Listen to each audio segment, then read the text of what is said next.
အားလုံးပဲမင်္ဂလာပါနော်ဒီနေ့မှာတော့ကျွန်တော်မေးထားတယ်ဒါ smart object အကြောင်းလေးကိုပြောပြပေးသွားမှာဖြစ်တယ်နော်ကျွန်တော်ချက်၄ချက်နဲ့ခွဲပြီးတော့ပြောပြပေးသွားမယ်ပထမဆုံးနံပါတ်1ချက်အနေနဲ့သူကမူရင်း resolution ကိုထိန်းထားနိုင်တယ်ပေါ့နော် smart object လောက်ထားတယ်ဒီ image ပဲဖြစ်ဖြစ်ဒီဘယ်လိုပြောမ shape ပဲဖြစ်ဖြစ်ပေါ့နော်သူ့ရဲ့မူရင်း resolution ကိုထိန်းထားနိုင်တယ်အဲ့ဒါကိုဘယ်လိုမျိုးစမ်းပြမလဲဆိုရင်ဒီမှာပုံနှစ်ပုံရှိတယ်ပေါ့နော် image 1နဲ့ image 2နဲ့ဒါ image 2ကိုကျွန်တော်ကဒါ smart object ပြောင်းလိုက်မယ် right click နဲ့ convert to smart object ပြောင်းလိုက်မယ်နော်ဒီမှာ smart object icon လေးပေါ်လာပြီအဲ့လိုပြောင်းလိုက်မယ်ပြီးရင်ဒီမှာ image 1ကို control T နဲ့ကျွန်တော်ခြုံကြည့်လိုက်မယ်ခြုံလိုက်မယ်ခြုံပြီး enter နှိပ်လိုက် enter ခေါက်လိုက်မယ်ပေါ့နော်ပြီးရင်သူ့ရဲ့မူလ site အတိုင်းကိုပြန်ပြီးတော့ထားကြည့်လိုက်မယ် enter ခေါက်လိုက်ဒါဆိုရင် तू ကပထမပုံမှန် original ရှိတဲ့ resolution ကိုပြန်မရတော့ဘူးเนาะကျွန်တော် design ဆွဲတဲ့ချိန်မှာဒါခြုံချဲလောက်ရမယ်နေရာရွှေ့ပြောင်းရင်လောက်ရမယ်ကိုကစသေးထားရဆိုမှနောက်ပိုင်းကျမှပြန်ပြင်နေတဲ့ခါကျရင်ပြန်ကြီးရတာတွေပဲရှိနိုင်တယ်ပေါ့နော်အဲ့လိုမျိုးခြေနေတွေမှာဒီလိုမျိုး smart object မလုပ်ထားတဲ့ဒီပုံရိုးရိုးlayer raster layer အတိုင်းပဲဆိုလို့ရှိရင်အဲ့လိုမျိုး error တွေရှိတယ်ပေါ့နော်ခြုံပြီးတော့ပြန်ချဲတဲ့ချိန်မှာမူရင်း resolution မရှိတော့ဘဲနဲ့ဝါသွားတာတွေပဲဖြစ်နိုင်တယ်တကယ်လို့ smart object ကို smart object file ကိုကျွန်တော်ခြုံပြမယ်နော်ခြုံလိုက်တယ်enter နှိပ်လိုက်တယ်ကျွန်တော်တို့ပြန်ပြင်နေတာရှိတယ်လို့မထားကြဘူးပြန်ချဲ့ခြင်းနဲ့ပြန်ကြီးခြင်းနဲ့ဆိုရင်ဒါပြန်ကြီးလို့ရတယ်အဲ့ဒါပြန်ခေါက်လိုက်မယ်သူ့ရဲ့မူရင်း resolution ကပြောင်းလဲမသွားဘူးသူ့ရဲ့မူရင်း resolution အတိုင်းပဲရှိနေမှာပေါ့နော်အဲ့လိုမျိုးနေရာတွေမှာသုံးနိုင်တယ်ဒါ design ဆွဲတဲ့နေရာမှာဒါအများကြီးသုံးဝင်တယ်ပေါ့နော်ဒါပေမဲ့ရှိသမျှပုံအားလုံးကို smart object လိုက်လို့ဆရာမလို့ဒါပေမဲ့ကိုယ့်ရဲ့ main subject အနေနဲ့သုံးမယ် main subject အနေနဲ့သုံးမဲ့ပုံတွေshape တွေအဲ့လိုမျိုးຢာတွေကို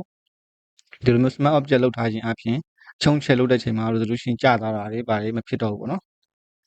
ဒီတည်းမှာဒီလိုမျိုးနေရာတွေမှာသုံးတယ်ပေါ့နော်နောက်နံပါတ်2ချက်အနေနဲ့ကြတော့သူကဒီ effect တွေပေါ့နော်ဥပမာကိုပုံမှန် apply လုပ်ထားတဲ့ effect တွေပေါ့နော်ဒါ control Z ပြန်နှိပ်လိုက်မယ်နော်ပုံမှန် apply လုပ်ထားတဲ့ effect တွေကိုသူကပြန်လေးပြီးတော့ပြင်ဆင်နိုင်တယ်ပေါ့နော်အခုဒီမှာဆိုရင်ဒါ image 2ကိုကျွန်တော်ထုံးစံတိုင်းပဲခုနတိုင်းပဲ smart object လုပ်လိုက်မယ် image 1ကဒီ image 1မှာကြတော့ smart object မဟုတ်ရိုးရိုး layer ပေါ့နော်ဒီရိုးရိုး layer မှာကျွန်တော် filter တွေက blur တွေက gaussian blur တွေပဲလုပ်လိုက်မယ်ဒီလို blur လိုက်မယ်15လောက်ပေါ့နော် blur လိုက်မယ် okay ပြီးသွားရင်ဒီက level တွေပါချိန်လိုက်မယ် level lane မောင်တွေပါချိန်လိုက်မယ် okay level ဒီမှာ150လောက်ထားလိုက်မယ်ဒီလိုမျိုးတွေလုပ်ကိုကပုံတွေကိုပြင်လိုက်တယ်ပေါ့နော်ပြီးရင်ဒီမှာခုနလောက်ထားတဲ့ gaussian blur ကို blur နည်းနည်းပြန် short ကျင်တာတော့ဘာလို့ဆိုရင်ဒီမှာဆိုရင်လုပ်လို့မရတော့သူပုံအသေးလို့ဖြစ်သွားတယ်ဒီမှာကတော့ control Z နဲ့ပြန်ခေါ်လို့ရတယ်ပေါ့ဒါပေမဲ့တကယ်ပုံ design ဆွဲတဲ့ခါကျရင်အကုန်လုံးပြီးသွားရင်ကိုယ်စေ့ပြီးတော့တင်လိုက်တာတော့ဘာလို့လုပ်လိုက်တယ်ပြီးတော့မှဒါကိုယ့်ရဲ့ client ကပြန်ပြင်တာတော့ဘာလို့ဆိုရင်ပြန်ပြင်ခိုင်းတာတော့ဆိုလို့ရှိရင်ပြန်ဒီလို control Z တွေပါနေပြန်သွားလို့မရဘူးပြီးတော့ control Z တွေဘာလို့ဆိုရင် undo ကောင်းနေရှိကွာသူ undo ကောင်းတွေကိုကျော်ပြီးတော့မလုပ်နိုင်ဘူးအချိန်20 30 40အဲဒီလိုသူသတ်မှတ်ထားတဲ့ undo ကောင်းတိုင်းပဲလုပ်လို့ရမှာလေဟုတ်တယ်ဒီ smart object မှာကျတော့ဘယ်လိုမျိုးရလဲဆိုတော့သူခုနတိုင်းပဲ filter တွေသွားလိုက်မယ် blur တွေက gaussian blur မှာခုနတိုင်း15ထားလိုက်မယ်ဟုတ်ပြီပြီးရင် level မှာ image တွေ adjustment နဲ့ level ခုန control L နှိပ်ရတယ်နော် level ဆိုလို့ရှိရင်လည်းခုနတိုင်းပဲဒါဒီမှာ150ထားလိုက်မယ် okay နှိပ်လိုက်မယ်ဒီမှာသူ့ရဲ့အောက်မှာ filter smart filter တွေအနေနဲ့သူတစ်ခုချင်းစီဒီလိုမျိုးလေးပေါ်လာတယ်ကျွန်တော် layer style တွေပါလို့ပဲဒီလိုမျိုးတစ်ခုချင်းစီပေါ်လာတယ်အဲ့တော့ကိုကခုနဒီ level လောက်ထားတဲ့ဟာကိုမလိုချင်တော့ဘူးဆိုရင်ဖယ်လိုက်လို့ရတယ်ဒါမှမဟုတ် short ချင်တာဆိုလဲဒီမှာ double click နှိပ်ပြီးတော့ short လို့ရတယ်တင်လို့ရတယ်ဟုတ်ပြီနော်ပြီးရင်ဒီ gaussian blur အရင် blur ဆိုတာနည်းနည်း short ချင်တယ်ဆိုရင်လည်းဒီမှာဒီ blur ကို15မဟုတ်ဘဲနဲ့ဒီလို short လို့ရတင်လို့ရဟိုကလုံးဝမကြိုက်တော့ဘူးဒီ effect တွေလုံးဝမထည့်ချင်တော့ဆိုရင်လည်းဒီ smart filter တစ်ခုလုံးကိုဖြုတ်ချလိုက်လို့ရတယ်အဲဒီလိုမျိုးအားသာချက်တွေရှိပါတော့ပြန်ပြီးတော့သူ့မှာ apply လုပ်ထားတဲ့ effect တွေပြန်ပြီးတော့ပြင်ဆင်လို့ရတယ်ပေါ့နော် okay ဒါဒုတိယချက်နံပါတ်2ပေါ့နော်ဒါ control Z နဲ့ပြန်သွားလိုက်မယ်ဟုတ်ပြီနောက်တစ်ချက်ကကြတော့ CM1K ပေါ့ CM1K မှုတွေမှာဒီသုံးလို့မရတဲ့ effect တွေရှိတယ်ဥပမာတရားကို image ကျွန်တော်တို့ကဟို benign တွေပါဆွဲတာတို့ဘာလို့ဆိုရင် CMYK နဲ့ဒီ print ထုတ်တဲ့ဟာတွေဆွဲတာမျိုးဆိုရင် CMYK ပြောင်းပြီးတော့လောက်ရတာရှိတယ်ပေါ့နော် CMYK ပြောင်းလိုက်ပြီ CMYK ပြောင်းလိုက်တဲ့ချိန်မှာဒီမှာ filter တွေကတချို့ဟာတွေသုံးလို့မရတော့မှာ 3D တို့ lens correction တို့ဒီမှာ filter gallery တို့ပါသုံးလို့မရတော့နော်အဲ့လိုသုံးလို့မရတော့တဲ့ချိန်မျိုးမှာကိုကလည်းဒီ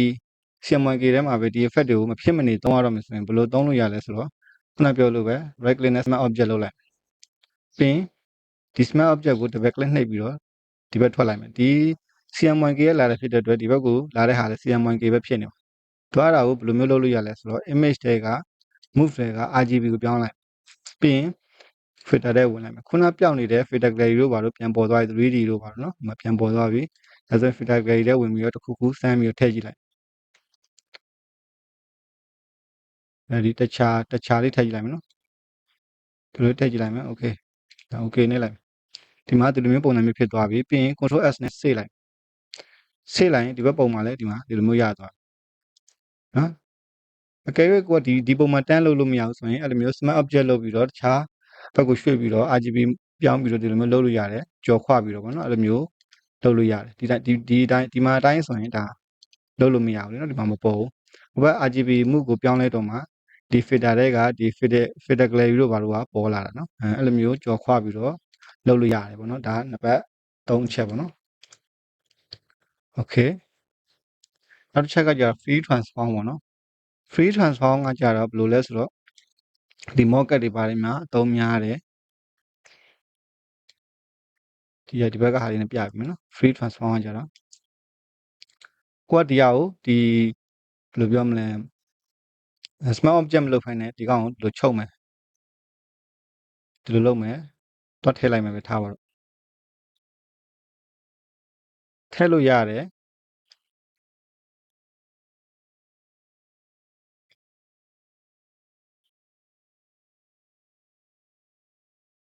ဒီလိုမျိုးလုပ်ပြီးတော့အဲ့နောက်ခေါက်ပြီးထည့်လိုက်လို့ရတယ်ဒါပေမဲ့ကိုကဒီပုံမှာတစ်ခုခုပြန်ပြင်ရင်သေးတယ်ဆိုရင်ခုနမူရင်းဒီဇိုင်းကိုသွားပြန်ပြင်ပြီးခြေဘက်ပြန်လုပ်ပြီးတော့ဒီလိုမျိုးပြန်ပြီးတော့ထည့်ရမယ့်ပုံစံမျိုးဖြစ်နေတာပေါ့နော်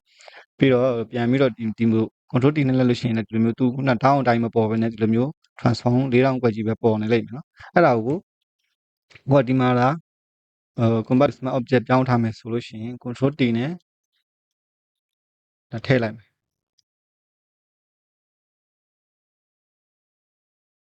ဒီလိုထည့်လိုက်မယ်ဒါ market တွေမှာဆိုရင်ဒီလို smart object ပြောင်းပြီးတော့ထည့်ပြီးတော့ပြန်ပြင်ရတာပေါ့နော်ဒီထည့်လိုက်မယ်ကဲကိုကဒီမှာပြန်ပြင်ခြင်းနဲ့ဒီနားလေးနည်းနည်းလွတ်နေလို့ပြန်ပြင်ခြင်းနဲ့ဆိုရင် control T နေလိုက်တစ်ခါတန်းပြင်လို့ရတယ်4000ဒီ down ကွက်လေးတွေကမပြောက်သွားဘူးနော်ခုနလိုမျိုး4000တိုင်ကြီးမပေါ်လာဘူးအဲ့မှာကိုကဒီပုံမှာထပ်ဖြည့်ခြင်းနဲ့ဒီအောက်မှာစာတွေပါထည့်ခြင်းနဲ့ဆိုလဲဒီနားလေးကို double click နှိပ်ပြီးတော့ဒီမှာဒီသူ့4000ကွက်တိုင်းပြင်ရမယ်အဲ့ဒီနေရာမှာကိုထည့်ခြင်းနဲ့စာတစ်ခုခုထည့်လိုက်မယ်နော်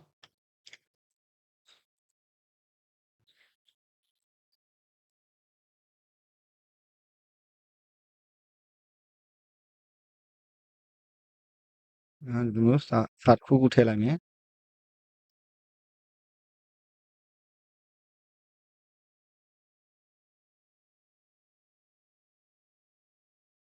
ပြင်စိတ်လိုက်ရင်ဒီမှာဒီလိုမျိုးရမှာဖြစ်တယ်ဒါ smart object free transform market တွေဘာတွေမှာဒီလိုမျိုးပုံစံမျိုးနဲ့သုံးကြတာပေါ့နော်ဒါ smart object ကိုဘယ်လိုမျိုးနေရာတွေမှာဘယ်လိုသုံးလဲသူ့ရဲ့အသုံးဝင်တဲ့ပုံစံလေးတွေကိုပြပြပေးသွားဖြစ်တယ်နော်အခုလိုမျိုး graphic design နဲ့ပတ်သက်ပြီးတော့software tips and tricks တွေပေါ့နောက် knowledge sharing video တွေကိုပုံမှန်တင်ဆက်သွားမှာမလို့ဒီကျွန်တော်ရဲ့ YouTube channel TikTok နဲ့ Facebook page ကိုလည်း like subscribe နဲ့ follow လုပ်ပေးဖို့အားလုံးတောင်းဆိုရနော်ဟုတ်ကဲ့ကျေးဇူးတင်ပါတယ်ခင်ဗျာ